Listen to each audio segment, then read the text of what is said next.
Seguindo na introdução ao Azure, eu vou falar agora da organização do Azure em grupos de gerenciamento, subscrições, grupo de recursos e os próprios recursos que a gente provisiona, como máquina virtual, Azure SQL Database. A Microsoft organiza dessa maneira e eu vou falar um pouquinho para você. Então, vamos lá, vou trocar a visualização. Prontinho. Então, de maneira geral, a gente tem essa hierarquia. Na base da hierarquia são os recursos. Então, qualquer recurso que você provisiona no Azure, seja ele uma máquina virtual, um storage para você armazenar seus dados, um Azure SQL Database, quer dizer, qual for o recurso que você provisione, você tem que escolher em que resource group, em que grupo de recursos esse recurso será criado. Ele é um agrupamento de recursos. Todo grupo de recursos tem que estar abaixo de uma subscrição. Eu vou te explicar direitinho aqui nessa aula os tipos de subscrição que nós temos. E a subscrição está relacionada com grana, bufunfa, com pagamento. Então, é a subscrição que está atrelada ao seu pagamento. Então, ele vai contabilizando ali todos os recursos que você provisionou e o consumo desses recursos, e você, na subscrição, você vai lá e paga. Existem vários modos de pagar, vários tipos de subscrição. Para empresas de médio e grande porte, é muito comum ter várias subscrições. Por exemplo, por cento de custos. Eu tenho lá uma subscrição do Azure, que é da galera da TI. Eu tenho uma outra subscrição do Azure, que é do departamento de marketing. E existem vários tipos de subdivisões e subscrições. Você pode ter uma subscrição só dos recursos de desenvolvimento, outra subscrição só dos recursos de produção. Quer dizer, a empresa que define como ela vai subdividir. Mas o que a gente precisa saber? A subscrição está relacionada a pagamento e uma empresa pode ter várias subscrições. E aí, para facilitar esse gerenciamento de muitas subscrições, de várias subscrições, tem esse objeto aqui chamado Management Group, grupos de gerenciamento. Então, um grupo de gerenciamento ele pode ter várias subscrições. Você pode definir algumas regrinhas para aquelas subscrições e tornar mais simples o seu gerenciamento. Então, essa é a hierarquia, é dessa maneira que o Azure organiza os nossos recursos. Então, vamos ver um pouquinho mais aqui, eu vou falar um pouquinho mais sobre subscrição. Existem esses 5 tipos de subscrição no Azure. A subscrição Trial, ela é gratuita, essa eu vou falar em detalhe aqui para você. A subscrição também gratuita, mas de estudante, eu vou explicar o contexto direitinho, né? Ah, sou estudante, quero uma conta Microsoft. Não funciona assim, mas eu vou explicar direitinho para você, eu vou ter um slide para falar só dele. A subscrição, assim, comum, principalmente para empresas pequenas, para quem vai estudar, é a Pay As You Go. Então, você vai ver que acontece que depois que expirar a sua trial, você tem que transformá-la numa Pay As You Go, e depois que expira a sua subscrição de estudante, você tem que transformá-la também numa Pay As You Go. Tá?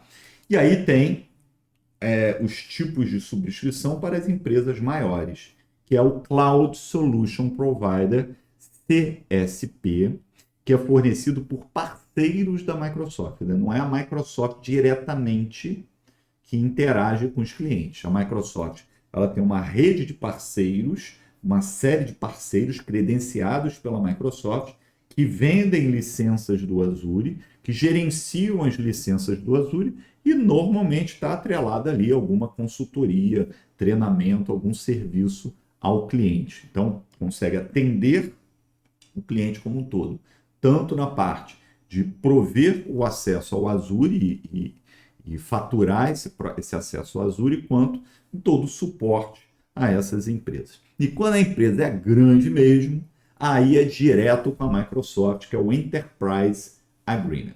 Então, essas empresas, elas contratam diretamente com a Microsoft, tem uma série de incentivos, às vezes treinamentos gratuitos que a Microsoft faz, mas essas grandes empresas que acabam tendo esse relacionamento. Então, com relação à subscrição, nós temos esses 5 níveis. Eu vou falar em detalhes aqui para você primeiro a conta gratuita que eu indico para você começar, a estudar. Tem muita gente que tem medo de criar essa conta gratuita. Ah, eu boto meu cartão de crédito, a Microsoft vai sair cobrando. Não, fique tranquilo, eu vou deixar isso bem claro aqui para você. Eu vou criar uma conta gratuita numa aula à frente.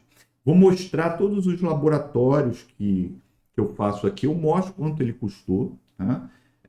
Obviamente, a conta gratuita ela dura 30 dias. E 30 dias é muito pouco. Ah, André, eu quero estudar Azure. Cara, 30 dias é muito pouco. Né? A não ser que você peça férias na sua empresa, não trabalhe mais, fique 24 horas por dia só estudando Azure. Cara, é difícil você consumir os $200. São $200 que você ganha para gastar livremente. Livremente não, tem algumas restriçõezinhas que eu vou comentar.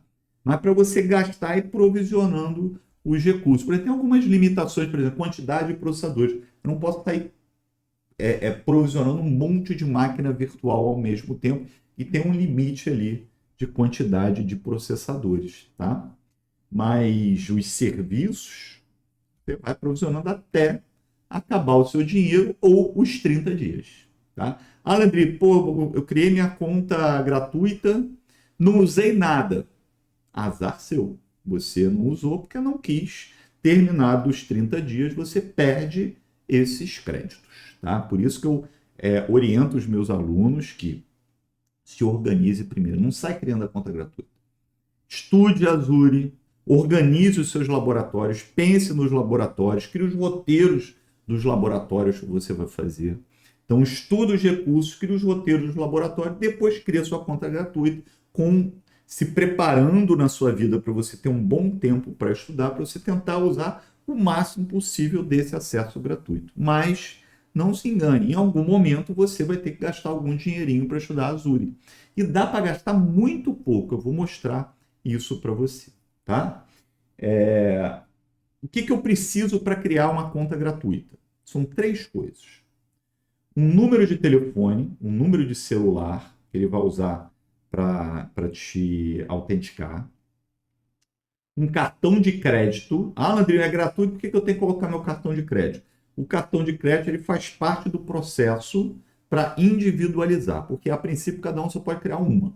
Tá? Então, o cartão de crédito é um meio para individualizar. Não vai sair cobrando nada, a não ser que você transforme essa conta gratuita num outro método, no Pay as you go. Aí sim, você vai começar a ser cobrado pelo que você está utilizando. Mas enquanto você não fizer esse processo de transformação, não tem cobrança alguma no seu cartão de crédito. E por último, um e-mail. A Microsoft tem usado, que a galera anda abusando muito, né? Tem usado até inteligência artificial para tentar detectar se o cara que está lá do outro lado tentando criar a conta gratuita, se ele já criou alguma outra conta gratuita, tá? Então, se você repetir o número de telefone, o cartão de crédito, o e-mail, já vai brecar com certeza, tá? Então, para você conseguir criar mais de uma, você tem que mudar esses 3 caras. Outra coisa que a Microsoft vem brecando é o seguinte, não adianta você criar um e-mail hoje e tentar criar uma conta gratuita amanhã se você já criou outras. Provavelmente a Microsoft vai brecar porque o seu e-mail é muito novo, muito recente, não teve muita movimentação de e-mail para lá e para cá. Então, use o e-mail que você vem usando já durante um tempinho. Essas são algumas indicações que eu posso fazer. Durante os 12 meses, você cria a conta gratuita, você tem acesso durante 12 meses, mas se depois de 30 dias você não trocar para um Pay as you go, você tem ali, durante 12 meses, alguns servicinhos que você pode continuar usando gratuito, mas é só bobeira. Tá? Então, poxa, você pode usar durante o ano. Não, na verdade, conta gratuita, 30 dias para você realmente ter um uso bacana. Tá? Eu coloquei um link aqui com os recursos disponíveis, com muito do que eu expliquei aqui para você. Está lá nesse site e outro site como que clica para criar uma conta gratuita. Mas repito, se organize primeiro. Ah, André, você falou de aluno, né? De estudante. Como é que funciona essa conta de estudante? Não quer dizer que qualquer estudante do planeta vai poder sair usando e criando conta gratuita. Não funciona assim. Primeiro, me falha a memória, tem que ter mais de 18 anos. Então, isso é para a galera de faculdade, né? E a instituição de ensino precisa ter um convênio com a Microsoft. Então, a sua instituição de ensino tem que ir lá na Microsoft, criar esse convênio, né? E aí você vai usar o e-mail, seu e-mail da instituição de ensino para criar a sua conta de estudante. A conta de estudante funciona igualzinho tudo que eu te expliquei da anterior, da gratuita, com uma diferença. São $100 no lugar de $200. Então você tem que é bastante coisa, né? Para você ter uma ideia, eu como Microsoft Trainer, eu recebo $100 por mês. Todo mês eu recebo um crédito que não é acumulativo. Então, dentro daquele mês, os $100, se eu não usei, não acumula para o próximo mês. Tá? Então, eu tenho $100 por mês para consumir recursos do Azure, principalmente para estudo. A conta de estudante são $100 durante um mês, 30 dias. Então, novamente, se organize para isso.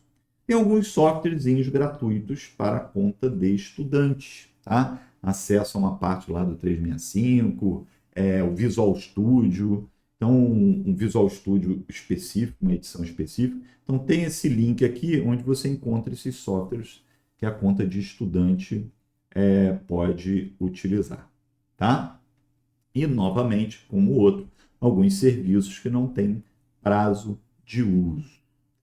Então, essas são as duas subscrições gratuitas que você pode usar. Mas não se iluda, em algum momento você vai ter que, para continuar estudando, você vai ter que transformar numa subscrição Pay as you go e ter alguns custos no seu estudo. Mas custos, olha o que eu vou te falar, R$10, R$5.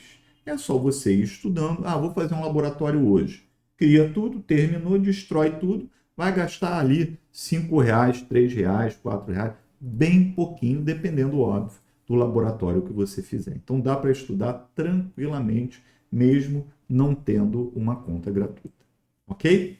Bem, e eu disse aqui que quando a gente cria um recurso, esse recurso precisa ser criado no Resource Group. Então, o primeiro passo, toda vez que a gente vai provisionar fazer alguma coisa no Azure, é criar um Resource Group. Então, a primeira coisa que a gente faz, a gente cria o Resource Group, depois vai provisionando os recursos e colocando e associando aquele Resource Group.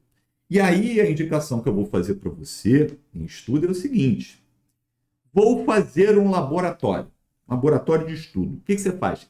Cria um Resource Group só para isso. Provisiona tudo do seu laboratório dentro desse Resource Group. Terminou de estudar? Vai lá e apaga o Resource Group. Quando você apaga o Resource Group, ele automaticamente apaga todos os recursos que você colocou ali dentro e a cobrança cessa imediatamente. Então, facilita muito. Se organiza assim, cria o Resource Group, joga tudo lá dentro, terminou de estudar, pum, apaga o Resource Group. Combinado? Então, ó, nessa aula, você aprendeu o básico da infraestrutura do Azure, grupo de gerenciamento, subscrições vinculadas à grana, grupo de recursos e os próprios recursos. Até a próxima aula.